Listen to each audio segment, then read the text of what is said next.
ओम शांति। 24 अगस्त की मुरली है। ज्ञान के सागर, आनंद के सागर शिव परमात्मा कहते, मीठे बच्चे, अव्यभिचारी याद से ही तुम्हारी अवस्था अचल अडोल बनेगी। पुरुषार्थ करो, एक बाप के सिवाय दूसरा कुछ भी याद न आए। प्रश्न है, शिव बाबा कौन सी सर्विस करते हैं और तुम बच्चों को क्या करना है? उत्तर है, संगम युग पर शिव बाबा सभी आत्माओं को कब्र से निकालते हैं, अर्थात आत्माएं जो देह अभिमान में आकर पतित बन गई है, उन्हें पतित से पावन बनाने की सर्विस करते हैं। तुम बच्चे भी बाप के साथ साथ सबको शांतिधाम और सुखधाम का रास्ता बताने के लिए लाइट हाउस बनो। तुम्हारी एक आंख में मुक्ति और दूसरी आंख में जीवन मुक्ति हो, मतलब एक आंख में परम धाम और दूसरी आंख में सत्ययुग। इतना ही याद करना है। गीत है, किसने यह सब खेल रचाया। ओम शांति। यह वास्तव में भक्ति मार्ग का गीत है। कोई है जरूर जिसकी महिमा है। बच्चे अच्छी रीति समझते हैं कि यह बाप ही है जो सब कुछ करते हैं। करण करावन हार है ना, तो सिख लोग तो बहुत महिमा गाते हैं, क्योंकि नया धर्म है ना, और यह बहुत पुराना धर्म है। कौन सा? आदि सनातन देवी देवता धर्म। तो गाते हैं एक ओंकार। ओम का अर्थ भी बाबा ने बहुत अच्छी रीति समझाया। वो तो लंबा चौड़ा अर्थ कर देते हैं। ओम का अर्थ है मैं आत्मा हूँ और यह मेरा शरीर है। ओम मतलब आत्मा हूँ। तो बाप कहते हैं मैं परमात्मा हूँ, परम धाम का रहने वाला हूँ, मैं पुनर्जन्म रहित हूँ, तुम पुनर्जन्म में आते हो।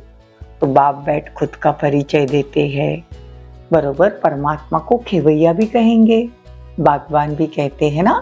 कहते हैं तुम कितने मस्त थे, सतयुग त्रेता में बेपरवाह बादशाह थे, कितना वैभव था।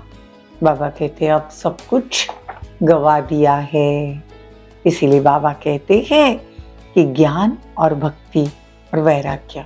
देखो ज्ञान आता है ना, तो भक्ति से वैराग्य आ जाता है। लेकिन वैराग्य भी दो प्रकार के हैं।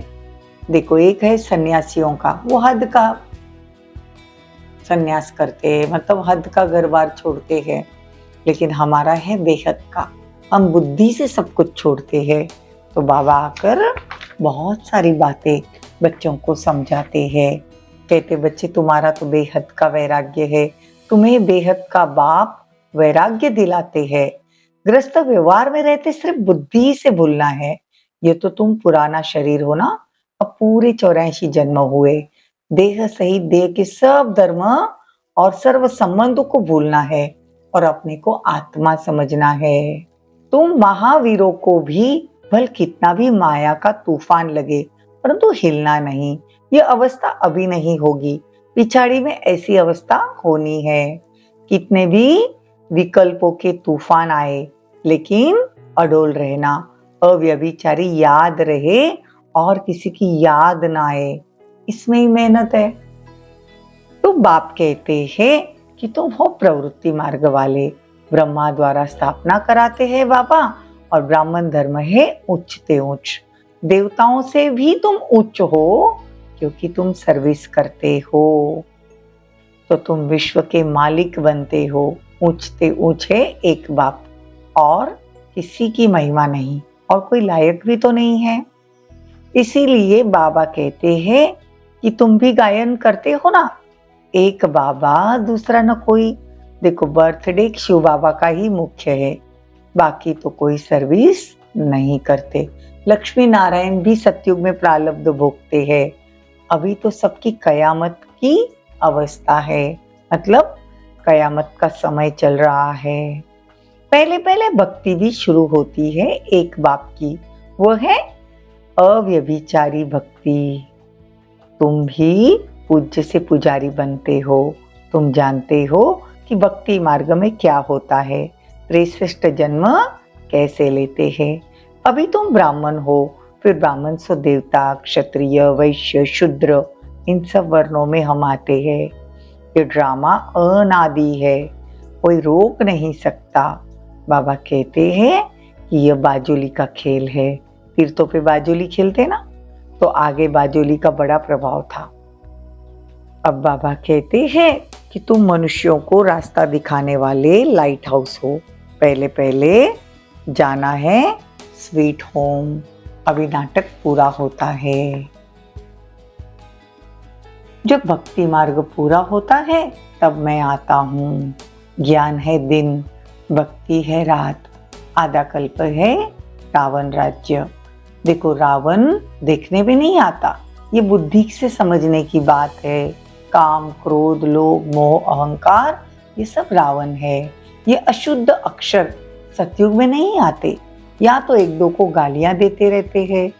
बच्चों को भी बाप से अच्छी रीति पढ़कर फिर औरों को पढ़ाना है। ये सब ड्रामा है। मूल वतन, सूक्ष्म वतन, स्थूल वतन, सृष्टि के आदि मध्य अंत को जानकर नॉलेजफुल बन गए हैं। चक्रों को भी जान लिया है चक्रवर्ती राजा बनने के लिए। भारत में डबल सिरताज राजा रानी ये लक्ष्मी नारायणी थे। देखो, सिंगल ताज वाले उनको नमन करते हैं क्योंकि पवित्रता की ताकत है। सतयुग के जो लक्ष्मी नारायण हैं, वो द्वापर के जो राजा रानी हैं सिंगल ताज वाले, वो उनको भी नमन करते हैं क्योंकि सतयुग वाइसलेस, संपूर्ण निर्विकारी था ना। गाते भी है, सर्वगुण संपन्न है।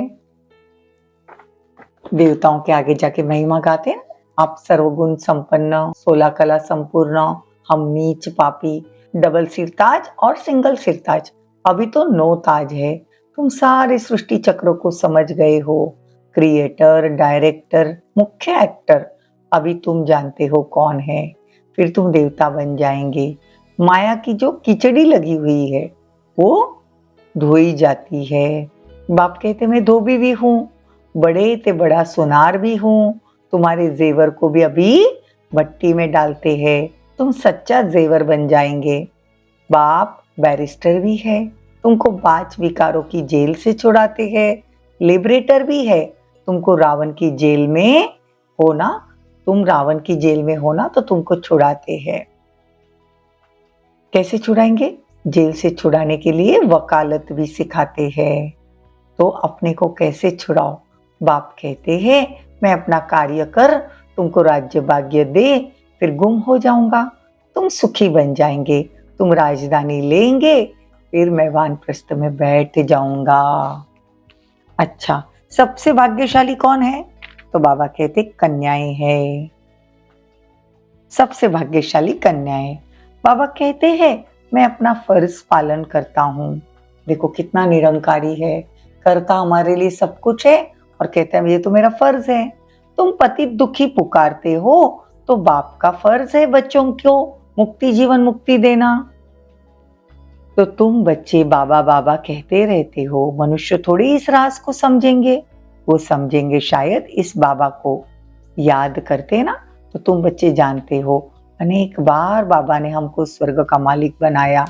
यह है ईश्वरीय जन्म। बाप कहते सिर्फ मुझे याद करो, तो इसमें मेहनत है। अच्छा, मीठे मीठे सिकिलदे बच्चों प्रति माता पिता बाप दादा का याद प्यार और गुड मॉर्निंग। रूहानी बाप की रूहानी बच्चों को नमस्ते। हम रूहानी बच्चों की रूहानी माता पिता बाप दादा को याद प्यार, गुड मॉर्निंग, नमस्ते, थैंक यू, बहुत बहुत शुक्रिया। धारणा के लिए मुख्य सार, बाप से अच्छी रीति पढ़कर फिर औरों को पढ़ाना है। लाइट हाउस पर मुक्ति, जीवन मुक्ति की राह बतानी है। देखो, एक बाप की अव्यभिचारी याद से अपनी अवस्था एक रस और अचल बनानी है। अव्यभिचारी मतलब एक की याद, और महावीर बनना है। देखो, वरदान है अलौकिक रीति की लेन देन द्वारा सदा विशेषता संपन्न बनने वाले पाक्र दिल भव।